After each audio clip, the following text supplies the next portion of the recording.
Para mí, lo clave en encontrar nuevos espacios y pasar de ser ingeniera a trabajar en marketing y ahora que estoy dedicada a la escritura, tiene que ver con tener mi propósito y mis valores centrales muy alineados y luego permitirme como fluir con la situación y ser abierta a aprender y a vivir cosas nuevas. Yo creo que eso es como al final lo que me ha ayudado muchísimo.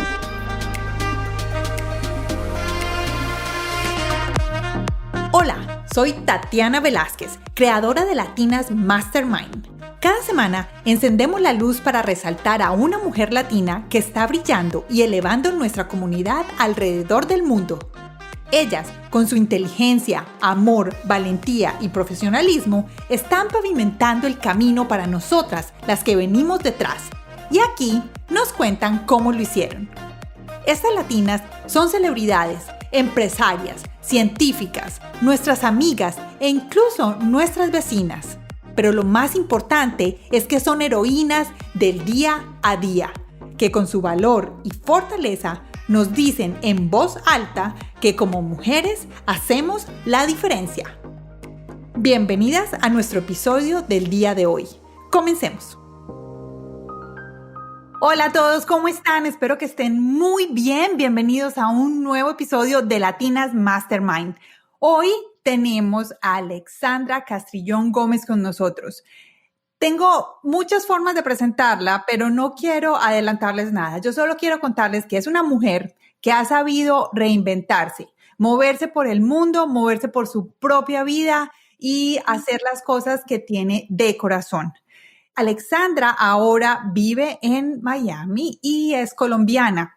Somos amigas hace muchos años, no voy a decir cuántos, para que no nos calculen la edad, pero quiero contarles que con ella trabajamos en agencias de publicidad. Ella es ingeniera de sistemas, pero además hizo varias especializaciones en mercadeo. Bueno, ha sido una persona que tiene muchos, no voy a decir sombreros, creo que tiene un solo sombrero y es ella misma y su felicidad. Hola Alexandra, ¿cómo estás? Hola Tati, muy bien, feliz de estar contigo en este espacio. Muchas gracias por esa presentación tan generosa. Ay, con mucho gusto. Tú sabes que yo te admiro mucho por muchas razones y porque creo que has sido parte muy importante de mi vida en varios momentos. Alex, vamos a empezar porque nosotras nos desatrasamos, pero no todo el mundo te conoce. Entonces vamos a empezar, que nos hagas una pequeña presentación. ¿Quién es Alexandra Castrillón Gómez? Bueno, a mí me gusta definirme en una sola frase como viajera de la vida. Y eso significa que en diferentes momentos he visitado distintos lugares a través de formas distintas de ver mi propia vida. Estudié ingeniería de sistemas, trabajé inicialmente como gerente de proyectos, luego me pasé al área de mercadeo, que fue cuando nos conocimos, igualmente en un principio desde el lado de las bases de datos, desarrollo de software. Trabajé también todos los temas de social media, inteligencia de negocios. Esto fue más o menos como unos 12 años. Luego estuve trabajando más en la parte de medios, como directora de ventas de Twitter para Colombia, Centroamérica, el Caribe y Ecuador. Y finalmente, en mi última etapa en el área de mercadeo, estuve trabajando en una empresa de influencer marketing, tanto en Colombia como acá, en Miami. Eso desde el punto de vista profesional. Sin embargo, mi vida ha estado involucrada en muchos otros aspectos que para mí son como esas grandes pasiones. La literatura, por una parte, siempre desde mi infancia, muy rodeada de libros, adelanté estudios en hermenéutica literaria, escribí muchos cuentos también y más recientemente me dediqué a escribir novela. El año pasado publiqué mi primera novela.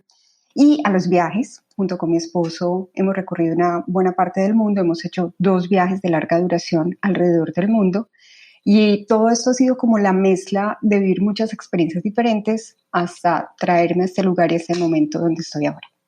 Qué bueno, suena demasiado interesante y cada vez que ibas explicando cada una y como que te iba poniendo en una imagen en mi cabeza de ese momento, como ibas diciendo de los viajes y te ponía en mi cabeza en ese momento. Alex, cuéntame un poquito de dónde vienes tú, cómo fue tu infancia, dónde creciste. Yo nací en Bogotá, sin embargo, toda mi infancia, adolescencia y de hecho hasta los 25 años viví en Medellín. Toda mi familia es de Medellín. Compartí mi hogar con mi mamá, mi hermana, una tía y una prima. y viví rodeada de la costura. Mi mamá tenía una empresa de confección y era como ese espacio, era en nuestra casa, vivíamos dentro de la fábrica y era el espacio donde mi hermana y yo cosíamos, jugábamos con las muñecas. Adicionalmente yo tenía una máquina de escribir, entonces jugaba a escribir en la máquina y era como este Máquina de espacio. escribir de cinta. Sí, sí, y de teclas duras. Ay, Dios, de las teclas en el colegio que le tapaban a uno con un babero las teclas. Exactamente, sí. Eh, entonces, bueno, esa fue mi infancia en Medellín. Adicionalmente, rodeada de libros, siempre con esa pasión por escribir. Yo aprendí a leer muy pequeña, entonces comencé la escuela primaria en segundo grado, cuando no había cumplido ni siquiera 5 años. No puedo creer. O sea, Sí, tenías 5 años, entraste a segundo. sí, ya en segundo grado cumplí 5 años. Ay, no. El resto estábamos en guardería.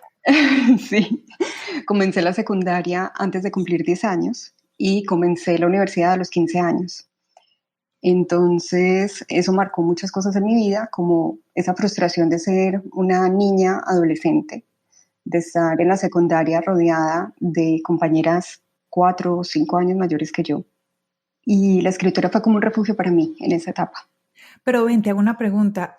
¿Y eso lo recuerdas con como que algo que fue bueno o como que algo como que te quedó faltando? Para mí fue muy bueno. Ujú. No sentí como que me hubiera perdido una etapa de la infancia. Sin embargo, sí hubo mucho conflicto, porque no era tan fácil para mi familia, para mis amigos, que siendo yo una niña de 10, 11 años, tenía amigos de 14, 15 años. Claro, claro. Y me imagino que las fiestas, los 15 y tú estando de 10 años, pues no te iban a dejar ir a una fiesta de 15. Exactamente, entonces ese era como el principal conflicto y la dificultad y un poco mi frustración de sentirme ya grande, pero todavía ser una niña. Pero ya en el área del colegio y digamos intelectual, no lo sentiste ningún reto. No, en absoluto. Y de hecho, tuve siempre mucha facilidad para aprender, entonces fue bastante fácil para mí, la verdad. Ay, qué chévere. Bueno, y me dices que tienes una hermana que, bueno, tengo el placer de conocer en las redes sociales, no tengo el placer de conocerla personalmente, y me dices que también creciste con una prima. Sí, también crecimos porque eran mi mamá y mi tía, vivían juntas. Ya. Mi tía tenía una hija, entonces crecimos muchas mujeres en esa casa. Ay, me imagino. Pero sabes que me parece divertido este grupo de mujeres y mujeres líderes y yo que te conozco sé que tienes como ese emblema, o sea, como una mujer líder de echada para adelante, me parece súper chévere, ya sé de dónde viene. ¿Y cómo fue tu relación con tu hermana? Bueno, con mi hermana siempre tuvimos súper buena relación. Sin embargo, cuando yo llegué a esta adolescencia, como que me separé muchísimo de ella, porque aunque solo le llevo 4 años, con las cosas que yo estaba viviendo prácticamente era como si le llevara 8 años. Y luego, cuando nos hicimos adultas ambas, nos volvimos a reencontrar, somos bastante unidas, nos ayudamos mucho en los proyectos. Es muy especial porque ella tiene un talento y una habilidad impresionante para todas las cosas manuales. Mi hermana cocina, mi hermana cose, mi hermana maquilla, mi hermana pinta. Todas las cosas que son manuales, ella las hace perfectas. Y le queda hermoso y delicioso y tiene una creatividad enorme para todo lo que es manualidades. Entonces ha sido un complemento también muy bonito en mi vida tenerla a ella. Ay, qué chévere. Y bueno, y con tu mamá, me imagino en el área de la costura, ella también tuvo mucha influencia ahí. Sí, total, definitivamente. Y bueno, y siempre como que nos permitía a nosotras jugar en ese espacio que era su espacio de trabajo. Entonces éramos niñas que sabíamos cortar tela, que sabíamos coser, que sabíamos hacer como, bueno, mi hermana mucho más bonito que yo. Y cuéntame, ¿qué aprendiste de tu mamá? ¿Cuál crees que es una buena enseñanza de tu mamá? Mi mamá principalmente es una mujer supremamente trabajadora, que tuvo como este reto de tener 2 hijas y de proveer para nosotras todo completamente, sin haber tenido una formación académica, sino realmente dedicada a trabajar. Y siempre nos enseñó como esos valores de la honestidad, de realmente respetar al otro, de ser emprendedores y sacar los sueños adelante. Son cosas que yo valoro muchísimo y que veo muy reflejadas en cada uno de los proyectos que inicio. Qué bonito. ¿Y ahora tienes una buena relación con tu mamá? Sí, mi mamá, bueno, tenemos una gran ventaja y es que desde hace algunos años se retiró y ya vive en el campo, Uy, entonces rodeada de, sí, rodeada de naturaleza, de perros, de gallinas, de árboles, hacemos meditaciones juntas, bueno, compartimos como unos espacios ya muy distintos de ser adultas, ¿no? ay, qué bueno. Sí, sabes que eso pasa, a mí me pasa algo similar con mi mamá, que ya en esta adultez, ya mi mamá pasó a ser, más que la mamá, es una amiga, como una amiga de esa amiga, la amiga de los consejos, la amiga a la que le cuentas, pero espera, con una voz de sabiduría. Sí, total. A veces también es una hija necia que hay que regañar. No, y ahora en estas épocas de, bueno, de cuarentena, a mí no me ha tocado, gracias a Dios, pero sí he escuchado historias que muchas amigas han tenido que regañar a los papás, no puedes salir, no tienes que, bueno, todo Sí, total. hay como que enseñarles. Bueno, me parece súper chévere. Entonces, continuemos. Pasaste por esta adolescencia, te graduaste del colegio y ¿por qué decidiste estudiar ingeniería de sistemas? Realmente mi primera opción fue ingeniería de producción y empecé esta carrera de la cual hice 3 semestres. Sin Ujú. embargo, yo creo que la elegí, primero, era muy joven, o sea, imagínense que yo elegí mi carrera a los 14 años Sí. y era como la profesión de moda, era lo que en ese momento dentro de la rama de las ingenierías era como bastante innovador. Y creo que por eso la elegí, no realmente entendiendo ni de qué se trataba, ni cuál era la perspectiva profesional, sino porque sonaba interesante. Pero una vez empecé la carrera, me di cuenta que realmente no me apasionaba todo este tema de los materiales y los procesos productivos. Tenía mucha más habilidad para todo lo relacionado con computadores, entonces me cambié a ingeniería de sistemas y esta fue pues la carrera que finalmente terminé en pregrado y a la par estuve súper involucrada con muchas actividades extra de la universidad, como el periódico estudiantil, el comité de carrera, hice parte del grupo de teatro, estaba también en el taller de escritura y en el taller de lectura, en el taller de cuento, entonces era como, yo literal llegaba a la universidad a las 6 de la mañana cuando abrían y me iba a las 9 de la noche cuando cerraban, porque todo el día tenía cosas para hacer. Pero mira, si es una mezcla muy buena, ahora que me cuentas esto, porque tenías la parte lúdica, la parte de la creatividad, de las emociones, con la escritura, teatro, y en un lado, en el otro lado tenías toda la parte de ingeniería, los números, la precisión, tenías esas dos combinaciones muy a flote durante la carrera. Sí, exactamente. Y es algo que yo valoro muchísimo de esa época, como haber tenido la posibilidad de acceder a todo esto y también el gusto de hacerlo, porque creo que a veces las posibilidades están ahí, pero no las aprovechamos, nos embarcamos demasiado en los proyectos académicos. Entonces fue bastante divertido. Yo disfruté muchísimo mi paso por la universidad y además tiene otro resultado muy importante, y es que conocí a mi esposo. Ah, conociste a tu esposo en la universidad. Sí, sí, nos conocemos desde la universidad y nos hicimos novios desde la universidad. Ya Bueno, llevamos 22 años juntos. con todos los años que nos conocemos y yo no sabía ese pedacito. ¿Y tu esposo estudiaba la misma carrera? No, yo estudiaba ingeniería de sistemas y él ingeniería de producción. No nos conocíamos Ah, por él la estaba carrera. en la moda. Él estaba en la de moda, pero estaba un año adelante de mí. Ujú.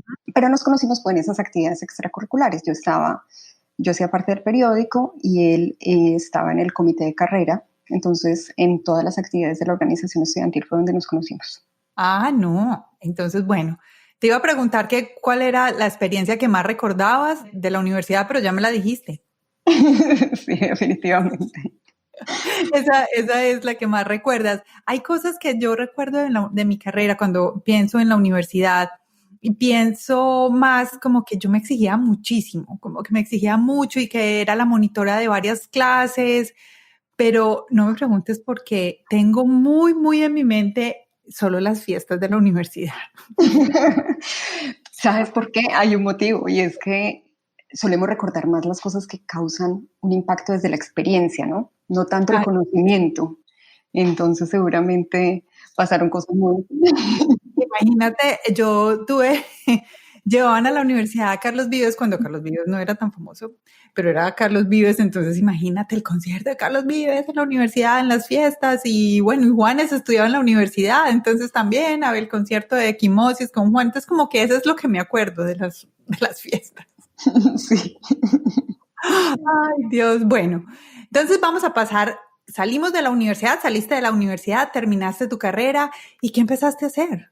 Yo desde la práctica empecé a trabajar en una empresa, en la Nacional de Chocolates, trabajaba en el área de desarrollo de software, en todo el tema de gerencia de proyectos. Y estuve vinculada con esta compañía durante 5 años. Fue una etapa súper linda de aprendizaje enorme. Mi primer jefe creo que me marcó muchísimo en términos de liderazgo, porque era una persona supremamente humana, que se preocupaba muchísimo por el bienestar de todos en el equipo, que era exigente, pero que entendía el balance entre la vida personal y profesional, y eso lo aprendí de él y siempre he intentado tenerlo como en los momentos en que he tenido personas a cargo. Ay, qué chévere. Bueno, marcó tu edad. ¿Cuántos años tenías? Empecé este trabajo a los 20 años, a los 19 de hecho, no había cumplido 20. Sí. O sea, estabas solamente legal para trabajar y empezaste. Sí, prácticamente. Ahí casi en el límite. Y bueno, y estuviste en la Nacional de Chocolates, después te moviste para otras empresas. ¿Cuándo empezaste en el área de mercadeo? Que fue cuando nos conocimos. Bueno, a mi esposo, que en ese momento éramos novios, lo trasladaron hacia Bogotá y nosotros vivíamos ambos en Medellín, entonces empezamos a buscar opciones laborales, él en Medellín y yo en Bogotá. Y yo conseguí trabajo súper rápido, en cuestión de 2 semanas ya tenía una oferta, me mudé, nos casamos y fue cuando empecé a trabajar en mercadeo. Bueno, en realidad el trabajo que yo hacía estaba relacionado con desarrollo de los sitios web, de las estrategias digitales de los clientes, pero fue cuando empecé a orientarme hacia esta parte ya más relacionada con la publicidad y bueno, fue cuando tuve el gusto de conocerte. ¿Y cuánto duró esa época? ¿Cuánto viviste en esa época de mercadeo, de agencias, publicidad? Fueron 18 años. Wow, ok. Y después de eso, yo me acuerdo que empezaste a viajar. ¿Por qué empezaron a viajar? Desde que yo conocí a David, él siempre tuvo muchísimo interés por los viajes, o sea, era como su obsesión y sigue siendo un poco conocer el mundo entero. Yo no tenía esa historia, mi familia no era tanto de viajar, las posibilidades para nosotros eran mucho más limitadas y empezamos desde que nos hicimos novios a hacer viajes juntos con muchas limitaciones de recursos, pero con muchísimas ganas de conocer el mundo. Entonces empezamos a hacer viajes en Latinoamérica, fueron nuestros primeros años y en 2011 decidimos hacer nuestro primer viaje alrededor del mundo. En esa oportunidad hicimos un viaje de casi 8 meses en el que estuvimos en los 5 continentes y en 2017 hicimos el segundo. No te vayas a ir tan lejos. ¿Cuál fue el primer viaje que hicieron con tu esposo? El primer viaje fue en el año 99 y fuimos a Panamá y Cuba. Panamá y Cuba. Bueno, yo les voy a contar. Ellos tienen un blog, Alexandra y su esposo, tienen un blog que se llama Viajar Liviano. Ahí es donde ella dice que son viajes sencillos, pero con muchas ganas de conocer. Entonces, yo creo que de ahí viene el nombre. Sí, sí, totalmente, porque inclusive es algo que va mucho más allá del dinero. Tiene que ver es con el estilo. Tiene que ver con que para viajar uno no necesita cargar una maleta enorme, ni necesita armar un itinerario complicado. Lo que necesita es tener ojos curiosos para observar el mundo. Entonces, de ahí surgió el nombre precisamente, sí. Bueno, entonces en el 99 fueron a Cuba y fueron a Panamá y de ahí ya me imagino que, bueno, ya debieron de haber hecho muchos otros viajes. Entonces me contaste que en el 2011 hicieron el primer viaje alrededor del mundo. Yo quiero hacerte ahí una pausa porque siempre que las personas piensan viajar, y me incluyo ahí, siempre decimos, no, es que no tengo tiempo, es que es muy difícil, y probablemente sí, pero yo sé que ustedes, los dos, no sé si renunciaron, o sea, fueron 8 meses, ¿cierto? Sí, correcto. 8 meses, ¿cómo se hace para planear un viaje de 8 meses? Lo primero es quitarse el miedo, porque efectivamente también nosotros teníamos mucho miedo. Y el gran miedo justamente no es el viaje, sino qué va a pasar después. Porque pensar que no se va a ir tanto tiempo y regresa y qué se pone a hacer y dónde consigue trabajo y los dos sin trabajo. Entonces teníamos muchísimo miedo, pero unos amigos, Mónica y Juan Pablo, que también iban a iniciar un viaje de larga duración, nos encontramos un día y él puntualmente nos dijo, confíe en usted mismo. Si ambos han sido buenos profesionales, si han tenido una carrera exitosa, cuando vuelvan van a conseguir trabajo. Y bueno, como que nos miramos esa noche, creo que ni dormimos pensando en eso y dijimos, listo, sí, vamos. Entonces al otro día fuimos y renunciamos y yo tuve una gran ventaja y es que mi jefe me dijo que quería que siguiera vinculada a la empresa, entonces realmente a mí me dieron una licencia, a él no se la dieron, él sí renunció y nos fuimos sabiendo que al regresar al menos yo tendría un trabajo ya, recuperaría mi trabajo. Claro. Entonces, ¿qué sigue después de eso? Pues todo un proceso de planificación. Hacer un viaje de larga duración es casi que un trabajo de tiempo completo. Uno programa las vacaciones y si se va 15 días o un mes, bueno, también tiene que investigar, reservar, organizar muchas cosas, pero irse muchos meses implica planear muy bien el recorrido, por ejemplo, las estaciones en cada uno de los países, cuál es la mejor época, implica planear el dinero, por supuesto, qué va a hacer en cada sitio, cómo retira dinero, qué moneda hay, cómo está la tasa de cambio, las vacunas, las visas, que para nosotros los colombianos es todo un tema. Sí. Y hay que planear con mucha anticipación y entender a dónde puede ir, cuándo y cómo. Los transportes, entonces son muchísimos detalles. Detalles como qué tanto equipaje puedo llevar un viaje de larga duración, porque cada cosa que yo meto en la maleta la voy a tener que cargar durante muchos meses. Entonces hicimos un trabajo de planeación, los dos muy ingenieros, cuadros de Excel, todo muy detallado. Claro. Y bueno, y uno planea para lo macro con anticipación y para lo micro sobre la marcha. Uh-huh. Entonces, antes de salir de Colombia sabíamos cuáles eran los países por donde íbamos a pasar, por temas de visas, por temas de facilidad de recorrido, etcétera. Y más o menos un mes antes ya entrábamos en los detalles. Entonces, por ejemplo, si sabíamos que íbamos a ir de Tanzania a Uganda, entonces empezábamos a ver, bueno, en Uganda, ¿qué vamos a hacer? ¿En qué fechas? ¿Cómo se mueve uno entre una ciudad y otra? ¿Cómo está específicamente la situación de orden público en ese país, ya que voy para allá? Detalles que de pronto 6 meses antes pues no se pueden prever y que hay que ir ajustando en el camino. Entonces claro, esa es la forma en la que se planea un viaje de larga duración. Te hago una pregunta, ¿todo lo planearon ustedes o tenían, no sé, como esos tours que uno muchas veces cuando llega a una ciudad adquiere un tour o se une a uno de ellos? Hicimos casi todo el viaje independientes, hubo algunas cosas que tuvimos que contratar y bueno, y por ejemplo sobre el país que te estaba hablando, Uganda, que era uno de nuestros grandes sueños, ir a conocer los gorilas. Esto es algo que hay que planear con muchos meses de anticipación porque solamente 8 turistas pueden ver a los gorilas al día. ¡Ay! Hay que comprar unos permisos que son muy escasos. Okay. Muchísima anticipación y que hay que tramitar a través de una agencia de viajes e ir en un tour organizado. Ya. Bueno, me estás enseñando aquí algo que creo que aprendí hace algunos años cuando fui a San Francisco y no pude ir a Alcatraz porque, por supuesto, eso está vendido 6 meses con anticipación. Yo creía que uno nomás iba y compraba y ya iba al tour, pero no, me lo perdí, pero bueno, volveré. Exactamente. Pero mira, pues fui hasta allá, me paré en la puerta y yo pensaba que eso era así. Yo no soy tan planeadora en el tema de los viajes, pero creo que he aprendido de parte de ustedes esa área. Bueno, entonces yo creo que ya viéndolo como Alexandra, como la persona que es, entonces eres una viajera, porque al principio dije que no tenías tantas cosas por las cuales estás invitada en este podcast, que una de ellas es la viajera, pero una viajera con planeación y con propósito, que es como yo te veo a ti, a los dos. Los veo como que esos viajes que tienen un propósito y es de conocer y como de abrir los ojos al mundo. Entonces, esa parte me encanta. Lo hicieron una vez, fueron 8 meses, volvieron y ¿cuánto tiempo se quedaron fijos en un lugar? Bueno, regresamos, estuvimos más o menos un año en Colombia. David tuvo un trabajo y luego su siguiente trabajo lo contrataron en México. Entonces nos fuimos a vivir a México. Estuvimos casi 2 años en México. Regresamos a Colombia y luego en 3 años más de nuevo tomamos la decisión y nos fuimos. La verdad, la decisión de hacer el segundo viaje la tomamos en el primer viaje. Con mucho tiempo de anticipación. Sí, como que dijimos, esto hay que repetirlo. Y nos habíamos propuesto hacerlo 5 años después. Finalmente lo hicimos 6 años después. Pero ya sabíamos que queríamos hacerlo, más o menos qué países queríamos visitar.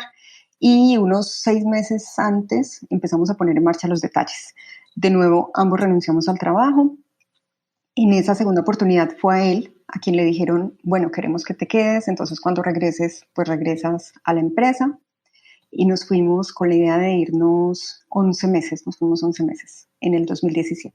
Bueno, aumentaron 8, 9, 10, 11, 3 meses más. Sí. Yo sé que varias personas de las que nos deben de estar escuchando deben de preguntar, ¿cuánto tiempo tengo que ahorrar para esto? ¿Cuánto tiempo tengo que ahorrar? ¿Cuánto dinero necesito? Y yo sé que en el blog ustedes han hablado de presupuestos. Entonces, quiero invitarle a la gente que vaya a Viajar Liviano y lo vea allá. ¿Te parece? Sí, en Viaja Liviano tenemos como toda la información sobre costos, sobre tips y recomendaciones. Lo principal que diría sobre ese tema es que un secreto, por así decirlo, es elegir países que son más baratos que el lugar donde uno vive. Entonces nosotros hemos recorrido con mucha profundidad África y Asia, que son continentes donde los países, el costo de vida es más barato que en Colombia, que es donde hemos vivido casi todo el tiempo, y mucho más barato que Estados Unidos, que es donde estamos ahora. Y eso pues nos da una ventaja, y es que en realidad el dinero rinde muchísimo. En el sudeste asiático, por ejemplo, fácilmente en un día los dos nos gastábamos entre alojamiento, comida y actividades menos de $80. Entonces, y si uno no hace ninguna actividad, pues se gastó 50. Entonces es un consejo, pensar en esos países que tienen diversidad, que tienen lugares súper interesantes, que tienen la oportunidad de abrirnos como esa posibilidad de conocer otras culturas y que además son mucho más baratos, porque obviamente eso nos va a permitir hacer un viaje mucho más largo. En un viaje de larga duración uno no está haciendo actividades todos los días porque sería muy desgastante, que es diferente a unas vacaciones, ¿cierto? Es más como vivir, es como irse a hacer lo que los locales hacen. Exactamente, es tener días en los que evidentemente pues vas de pronto a la principal atracción del lugar o conoces el museo o visitas el centro histórico, pero también otro día te quedas sentado en un café simplemente observando a la gente pasar o vas al mercado local a conocer las frutas y verduras que venden ahí, la comida tradicional. Entonces el ritmo es mucho más lento, con lo cual uno tiene la oportunidad también de hacer una inmersión más profunda en la cultura del lugar. Y eso enriquece muchísimo la experiencia también. Alex, ¿cómo se siente tú como mujer hacer estos viajes a países donde la cultura es tan diferente? He tenido la ventaja de no sentir nunca algún tipo de acoso o discriminación por el hecho de ser mujer. No sé si tal vez sea porque igual me cuido muchísimo de ir vestida recatadamente en los países donde esto se acostumbra, porque no he estado sola, he estado con David prácticamente todo el tiempo. Nunca he sentido como ese tipo de discriminación. Ahora bien, sí es difícil de repente observar la cultura local, cómo las mujeres tienen menos participación o están solamente en los trabajos que son de servicio, o ves en la calle como la mujer va caminando detrás del hombre y mirando hacia el piso. Eso sí tiene un impacto, obviamente, porque es diferente a la forma en la que nosotros vivimos, que si bien en Latinoamérica hay una cultura machista, pues no llega tampoco a veces a esos extremos. Entonces esa parte sí es más difícil y yo creo que uno tiene que entender que todo tiene un contexto cultural, social, histórico, ayudar en la medida en la que pueda hacerlo, pero también permitirse la posibilidad de conocerlo, entenderlo y ser activo en la problemática desde su propio punto de vista. Claro, me imagino cómo debe ser eso. Yo, bueno, no he tenido la posibilidad de ir a alguno de estos países donde hay estas culturas tan diferentes, pero sí, digamos, me lo imagino cómo puede ser. Pero entonces, bueno, en realidad has tenido cosas seguras, viajes seguros. ¿Qué le dices a una persona que está acostumbrado a hacer solo las vacaciones de 5 o 10 días? Motívalos, diles algo que digan, no, vete un mes, 15 días, empecemos por algo. Yo creo que es la oportunidad hermosa de encontrar que aunque vayamos a un sitio donde las personas viven de una manera completamente diferente, en el fondo nos unen las mismas cosas. Yo he visto, por ejemplo, a las mamás de los niños en Namibia, en una tribu, jugando con sus hijos, felices, sonriendo, como lo haría una mamá en nuestros países. A un grupo de amigos en Laos, tocando guitarra en una tienda después de haber trabajado en el campo, como lo haríamos también nosotros. Entonces, creo que uno vivir eso y darse cuenta que somos tan diferentes, que no nos une ni el idioma, ni la religión, ni la política, ni la cultura, pero que nos unen esas cosas de ser humano, eso para mí lo vale todo. Y bueno, y luego la riqueza de conocer la naturaleza, la comida, el arte, es entender que el mundo es tan infinito que de verdad nos falta el tiempo. Y vale la pena tener el enfoque de viajar y las que muchas veces decimos, ay, algún día, pues pongámonos las pilas y una metica al año, un viaje al año y planeémoslo bien. Entonces los invito a todos a que vayan a viajarliviano.com, ¿cierto? Viajaliviano.com. Viajaliviano.com, entonces para que lo vean. Continuando con tu historia, Alexandra, vamos entonces. Hiciste el primer viaje, el segundo se planeó de 11 meses, regresaron, David tenía su trabajo esperando por él, tu trabajo no estaba esperando, ¿qué pasó? Bueno, mi trabajo no estaba esperando, pero unos meses antes de regresar, mi antiguo jefe me dijo que quería que volviera. Entonces la verdad es que los dos tuvimos la oportunidad de volver a nuestros trabajos, pero ya en Miami, porque la empresa de David lo trasladó para acá. Y bueno, yo tuve la opción también en el mío. Ok, me parece bien. Durante esas épocas de viaje, estabas practicando, digamos, una de tus tantas hobbies o cosas que te gustan o pasiones como el viaje.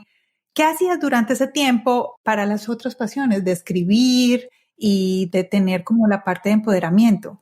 Bueno, estuve siempre muy activa con la escritura en el blog. Fue una forma fantástica de compartir con nuestros amigos y con nuestra familia y luego con personas desconocidas, pues todo lo que estábamos viviendo, aprendiendo, experimentando de esos lugares que íbamos visitando y los mejores recuerdos para nosotros. Porque hoy en día a veces un viernes por la noche nos sentamos a leer el blog de cosas que escribimos hace 10 años y nos trae una felicidad como tener todos esos recuerdos y saber que en su momento los escribimos, porque si no sería súper difícil acordarnos de muchos detalles. Ay, sí. Eso pues fue súper especial, obviamente leímos un montón. Y en mi viaje del 2017 me propuse una meta que tenía que ver con el mejorar mi relación con mi cuerpo. Yo nunca tuve como un problema de sentirme incómoda, pero tampoco me sentía como plenamente feliz. Era como resignada, digámoslo. Ok. Entonces empecé a aprender más sobre nutrición, cómo los alimentos me podían ayudar a mantenerme saludable. Me uní a una rutina de ejercicio cotidiano. Mi esposo es súper deportista, yo no era tan disciplinada. Y nada, fue como un año también de transformación física, pero principalmente mental, como de verdad amar mucho a mi cuerpo, que es este vehículo, por así decirlo, en el que yo vivo esta realidad de estar acá. Entonces, mientras iba viajando por el mundo, aprender un nuevo régimen de alimentación y hacer ejercicio y todo lo demás fue bastante interesante. Claro que sí, porque además llegabas a países donde de pronto no conocías todo lo que había para comer. Cosas Sí, nuevas.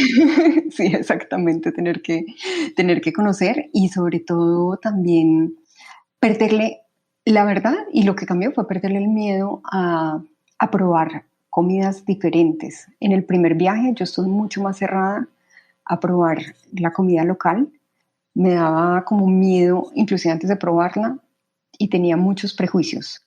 En el segundo viaje, que estaba entendiendo que la comida es nutrición y que la comida era muy importante para mi salud, estoy más abierta a conocer la comida local y eso también transformó la experiencia. ¿Qué fue lo más raro que comiste?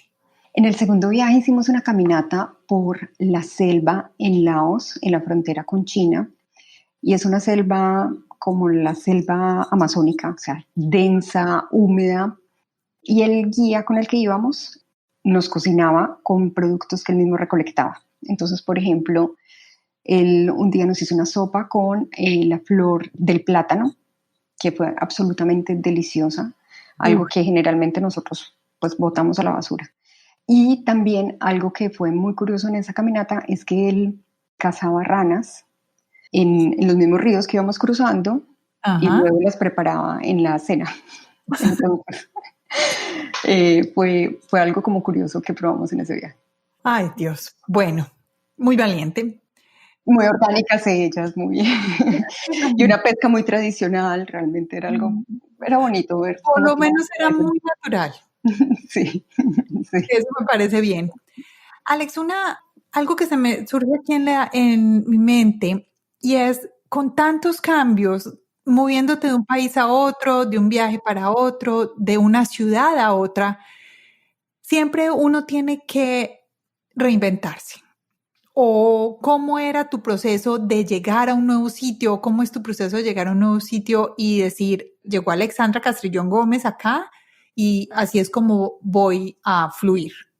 Creo que cuando uno tiene como sus valores centrales muy claros, el resto de situaciones se pueden manejar de una manera mucho más sencilla. Y eso aplica tanto en el hecho de hacer un viaje, de ir yendo de cultura en cultura y país en país, o de cambiar de país, digamos, como este tema laboral, de habernos ido de Colombia a México, regresar a Colombia, venir ahora a Estados Unidos. Para mí, lo clave en encontrar nuevos espacios y pasar de ser ingeniera a trabajar en marketing y ahora que estoy dedicada a la escritura, tiene que ver con tener mi propósito y mis valores centrales muy alineados y luego permitirme como fluir con la situación y ser abierta a aprender y a vivir cosas nuevas. Yo creo que eso es como al final lo que me ha ayudado muchísimo. Dentro de todo este proceso, yo creo que esa es la clave, o sea, como ese centro, ese propósito muy, muy claro y fluir con lo otro, con el resto de cosas. Cuando yo sé en el 2019, 18, no sé, nos volvimos a reencontrar y ya estabas viviendo aquí en Miami y lo que quiero saber, porque de verdad no sé cómo fue tu proceso de decidir que ibas a dejar tu trabajo, ibas a dedicarte a escribir, que era tu pasión y tu primer amor. Sí, el primer amor, así es. Bueno, yo siempre tuve como esa inquietud de desarrollar mi talento hacia la escritura. Y la verdad es que viví con muchísimo miedo, con el miedo a exponerme, porque finalmente cuando uno escribe, sabe lo que escribió, pero no sabe qué leyó el que lo lee, porque cada lector interpreta las cosas de acuerdo con su experiencia, con su cultura, con los otros libros que ha leído, con lo que está viviendo en su momento, etcétera. Entonces yo tenía muchísimo miedo de exponerme como escritora y tenía esa parte de mí oculta, por así decirlo. Ajá. Y bueno, en 2017 que hicimos el segundo viaje, me propuse como hacer este proceso de cambio y transformación de mi cuerpo. Y dije, en 2018 dije, bueno, este año también voy a hacer un megaproyecto. Y estuve todo el 2018 muy enfocada en definir y trabajar en todos nuestros temas financieros como familia. Y en 2019, el 1 de enero, cuando me senté a decir, bueno, ¿cuál va a ser mi megaproyecto del 2019? Dije, voy a escribir y publicar mi primera novela, pase lo que pase. Ajá. Y lo primero que tuvo que pasar fue quitarme el miedo. Y quitarme el miedo. Yo sé que yo como que ahora lo digo y digo como, ay, sí, tan fácil. No, no, claro que no. Yo creo que es una aceptación y es aceptar que como seres humanos todo el tiempo estamos juzgando a los demás, por lo tanto, siempre me van a estar juzgando las otras personas que me conozcan, Uh-huh. que al escribir algo obviamente me van a juzgar más porque va a llegar a más personas, pero que si yo estoy segura de quién soy y mis principios y mis valores y mi propósito y todo esto que decía antes, lo que piensen los demás realmente no me afecta. Entonces fue un trabajo como de introspección, creo yo, de decir que no me iba a permitir afectarme por el miedo Uh-huh. y que era más importante pues realmente desarrollar ese talento.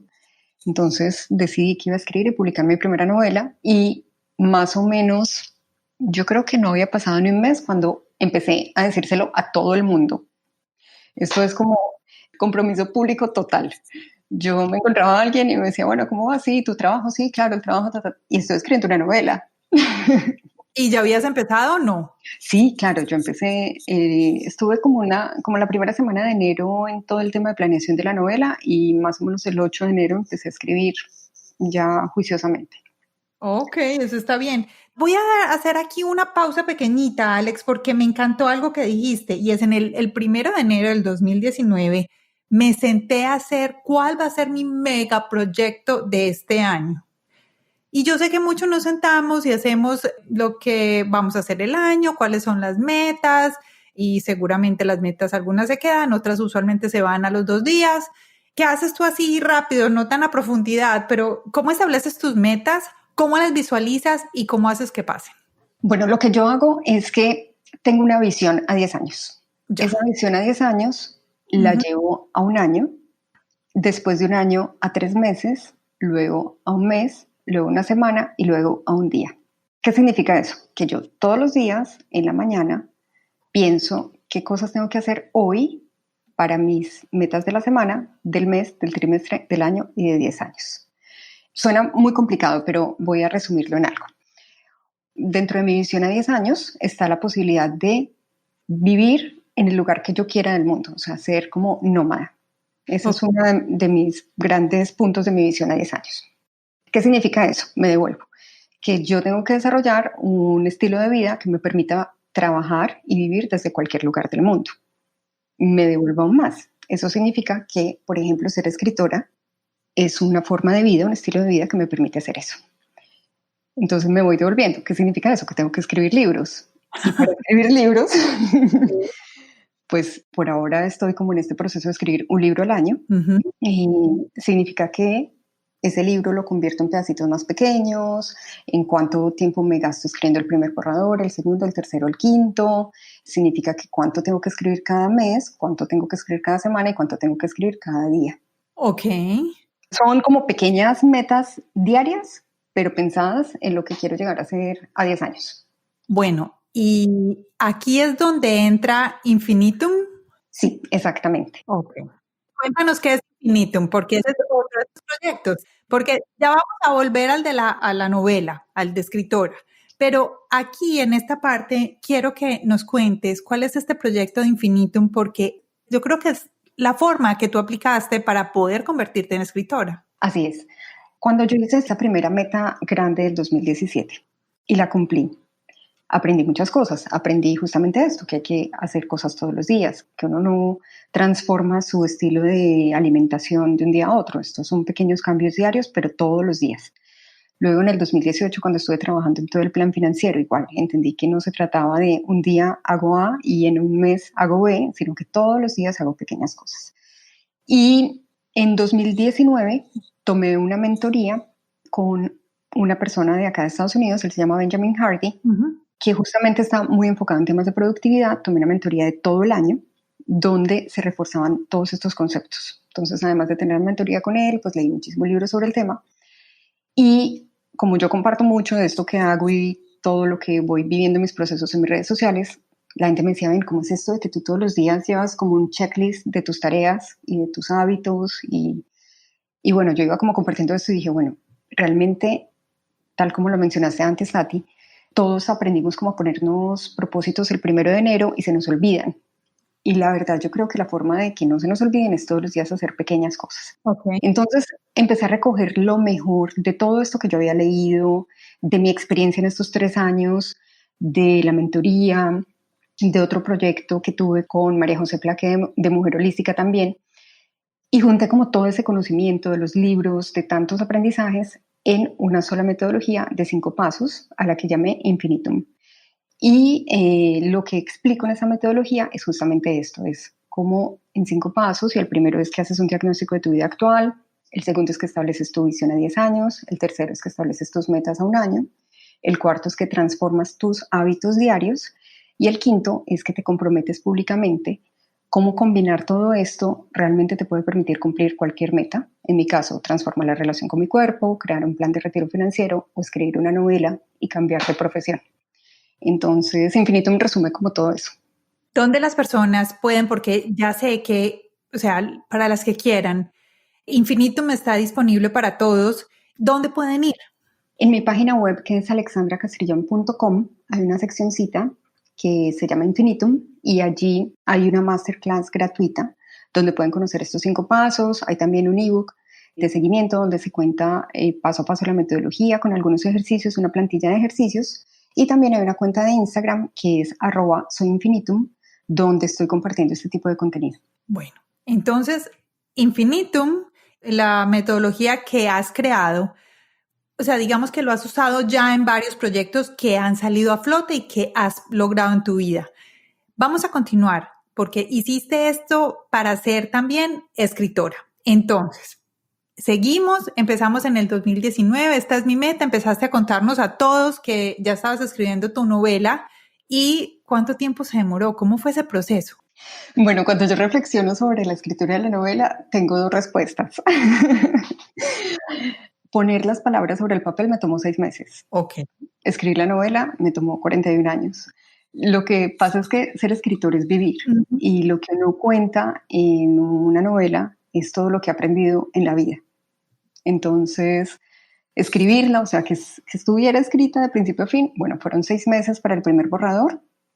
Escribí en total 5 versiones de la novela, que cada una era como mejoras de la anterior, y la novela la lancé el 20 de noviembre. Entonces, de principio a fin, del 2019, exacto. Entonces, de principio a fin, del 1 de enero al 20 de noviembre, incluyendo todos los procesos de marketing, de impresión, de distribución, etcétera.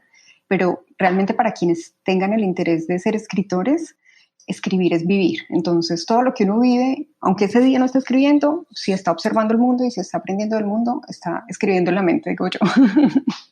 El libro se llama Me muero por vivir. ¿De dónde sacaste ese título? Bueno, Me muero por vivir es la historia de una pareja, Sofía y Pablo. A ella le diagnostican una enfermedad que es la esclerosis lateral amiotrófica, ELA. Esta enfermedad hace que el cuerpo pierda la función muscular. Entonces el cuerpo se va paralizando, por así decirlo, se va debilitando. Ajá. Pero la mente sigue completamente lúcida y activa.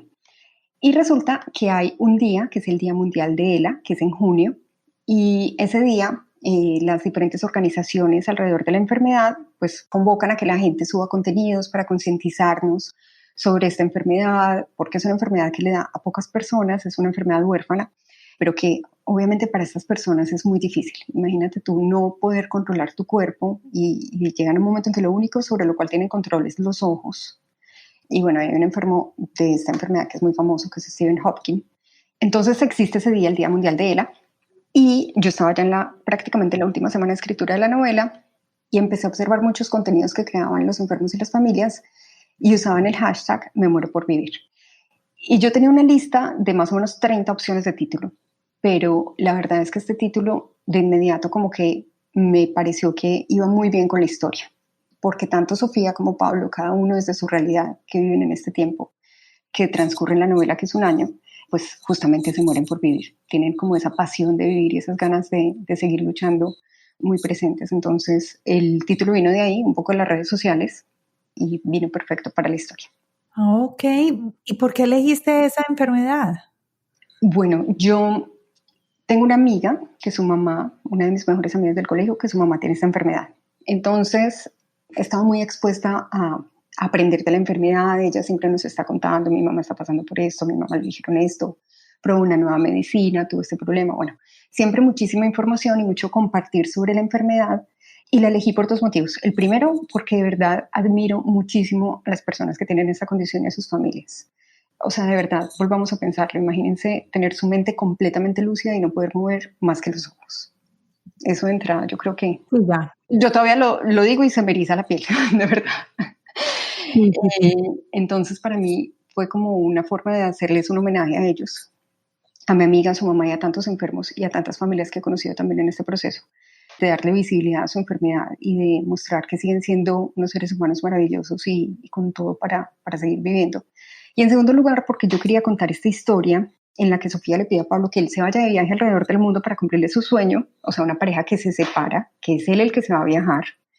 Y esta enfermedad me venía muy bien porque en cada persona la enfermedad evoluciona de una manera distinta. Entonces, digamos que yo podía, desde el punto de vista de la ficción, ir avanzando más rápido o más lento los síntomas de ella, o que de repente no pudiera hablar, o que le pasaran determinadas cosas en la historia, porque en realidad es una enfermedad que es súper diferente para todos.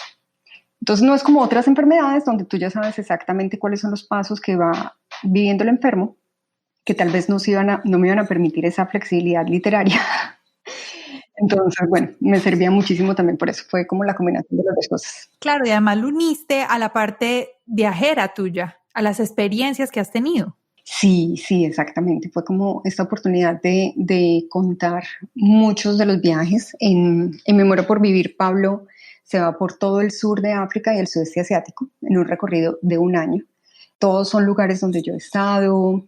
Tenemos una cuenta de Instagram que se llama Me muero por vivir, donde están las fotografías que yo misma he tomado de esos sitios y que complementan como la experiencia de lectura. Eso me encanta. Y yo voy y lo miro y digo, es como ponerle imágenes, las imágenes que yo misma me estoy recreando en la mente mientras que leo.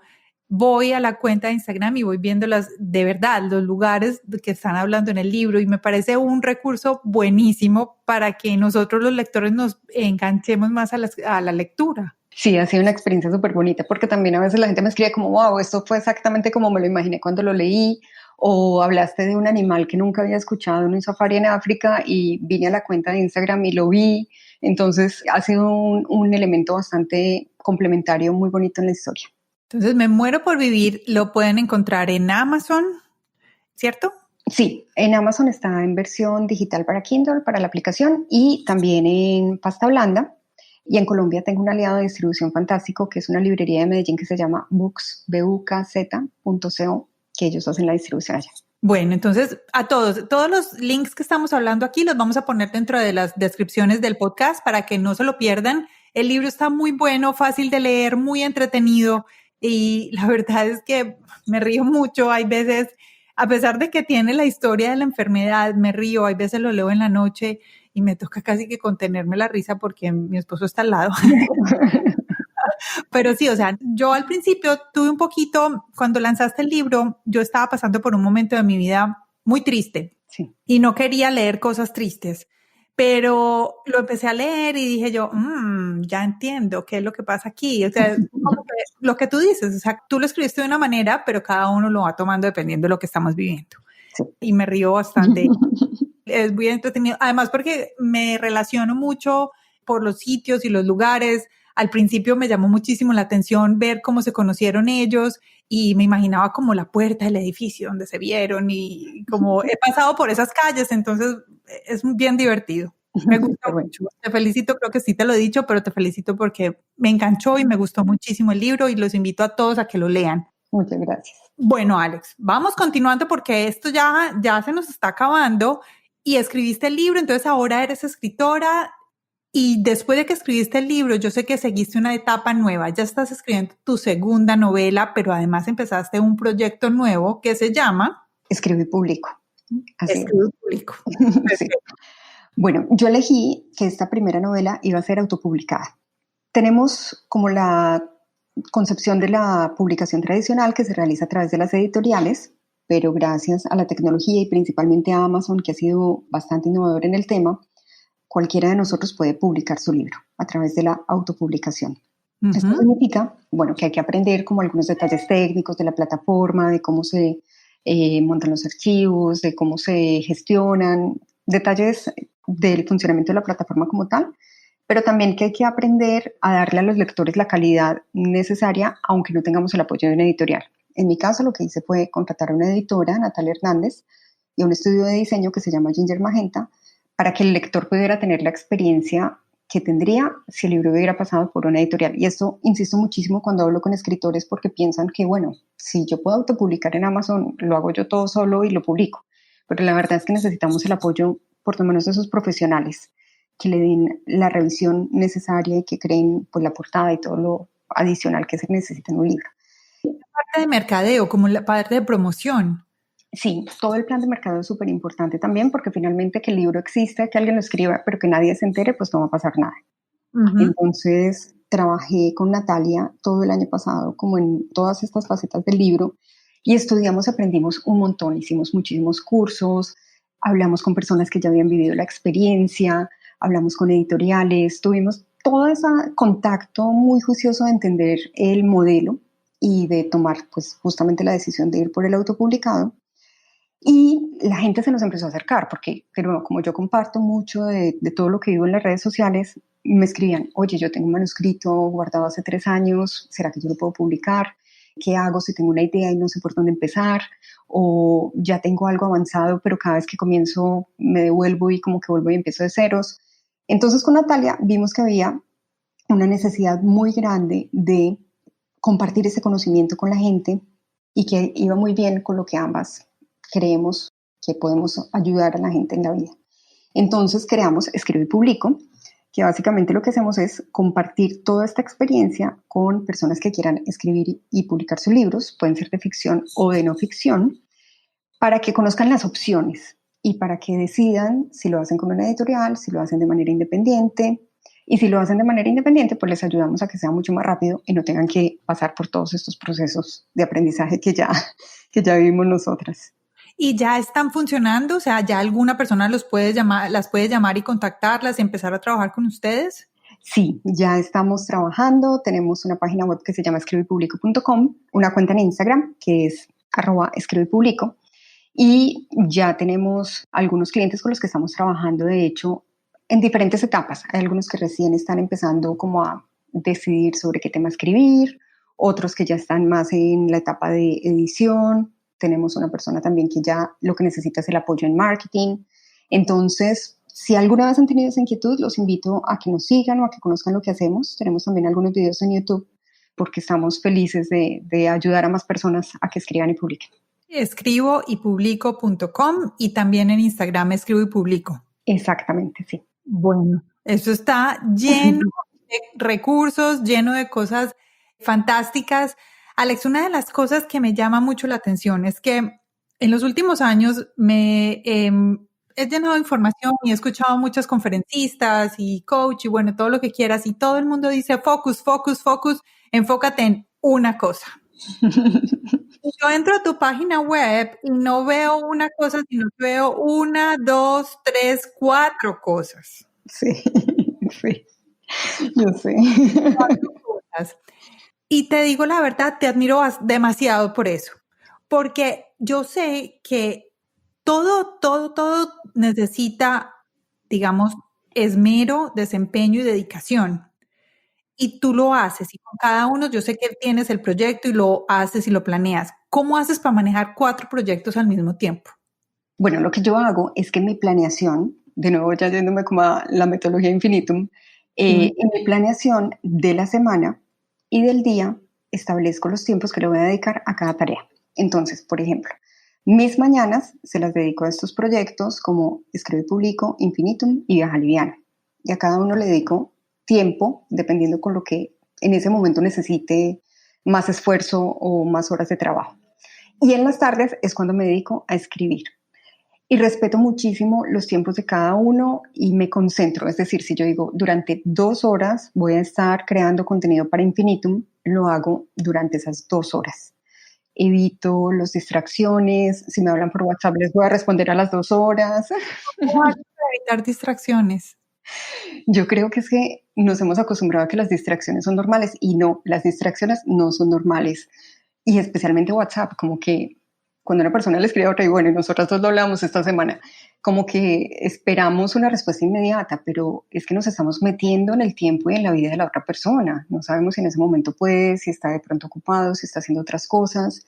Entonces yo realmente, mientras estoy enfocada en una tarea, me concentro en esa tarea y cuando la termine, miraré el celular, miraré las redes sociales, miraré el mail y le dedicaré a cada uno un tiempo de respuesta.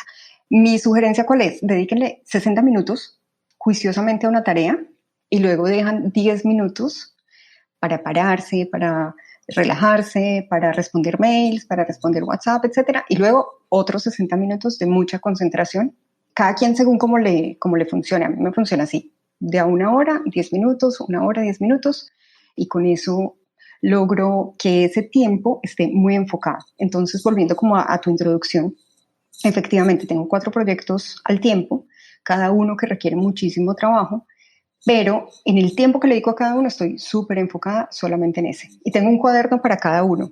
El rojo para Escribo y Publico, el azul para mi literatura, el negro. Pero eso me parece un tip muy importante porque yo creo, y te voy a decir, yo traté alguna vez de hacer eso, pero sí terminé con uno solo para todo. Pero mira, me parece un tip bien importante. Sí, sí, sí. Tengo como en la mañana cuando digo, bueno, ¿cuáles son las 5 tareas que voy a hacer hoy? Las 5 micro tareas. volvamos, o sea, como en mi visión a 10 años, eso en microtareas, ¿qué es hoy? Ok. Entonces, supongamos, mi microtarea de hoy para Me Muero por Vivir era contactar a una librería en Bogotá. Esa era mi microtarea de hoy. Entonces yo escribo mis 5 microtareas, cada una para cada uno de mis proyectos, alguna personal, o a veces hay un proyecto que necesita más que otros, etc. Planeo en mi día qué momento del día le voy a dedicar a cada cosa, que creo que eso es algo que también se nos olvida. Yo creo que cuando uno está trabajando con una empresa, como llena su agenda con reuniones, está un poco más organizado. Cuando somos independientes, tal vez perdemos como esa costumbre y yo creo que es importante. En tiempos en los que trabajamos todos desde casa. O trabajando desde casa, exacto. Si uno no lo tiene en su agenda, lo más probable es que se le pasó la semana y no hizo nada. Entonces, prográmenlo en su agenda y el tiempo que realmente le van a dedicar a esa actividad, mucha concentración en esa actividad, porque si uno está pensando en la otra, cuando no ha terminado la que está haciendo, pues ninguna de las dos va a salir bien. Entonces, esa sería como mi recomendación. Me parece súper. Alex, yo quiero ya para terminar hacerte un reconocimiento de esta mujer que ha sido una mujer fuerte, una mujer que ha defendido sus sueños, que los has perseguido y los has logrado. Me imagino que debes de tener otros dentro de tu tintero porque no te veo como una persona que ya los lograste, sino que te veo en evolución constante. Te admiro muchísimo porque has sido ejemplo para muchas y para muchos, no solo para mujeres, sino para muchas, de saber que cuando se quiere se puede y que los recursos solos no van a llegar, pero se pueden construir.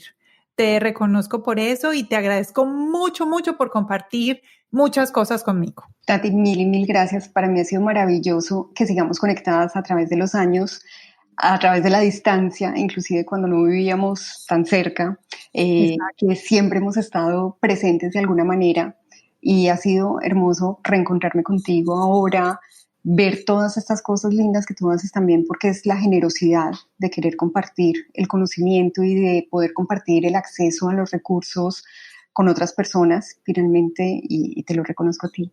Creo que es de lo que habla, es de la bondad de tu corazón, ¿no? De todas esas cosas lindas que tú compartes todo el tiempo. Te agradezco muchísimo por esta invitación. Muchas, muchas gracias. ¿Algo que se nos haya quedado ahí y que quieras compartir? Bueno, pues estoy terminando mi segunda novela y saldrá el próximo semestre. Escribir una novela es un proyecto tan hermoso que yo creo que todos deberían intentarlo alguna vez en la vida. Escriban en un diario. La escritura tiene un poder terapéutico enorme. En estos momentos en que tal vez estén en confinamiento, viviendo una situación difícil, pasando por el estrés del trabajo, muchas personas, por la incertidumbre, les recomiendo que escriban. Unas pequeñas palabras para sí mismo pueden hacer una gran diferencia. Me encanta. Bueno, mis latinas, espero que este podcast les haya gustado, que hayan aprendido muchísimo de esta historia de Alexandra y ya saben dónde la pueden encontrar. Tienen muchos canales donde la pueden encontrar dependiendo en cuál de sus facetas la quieran ver.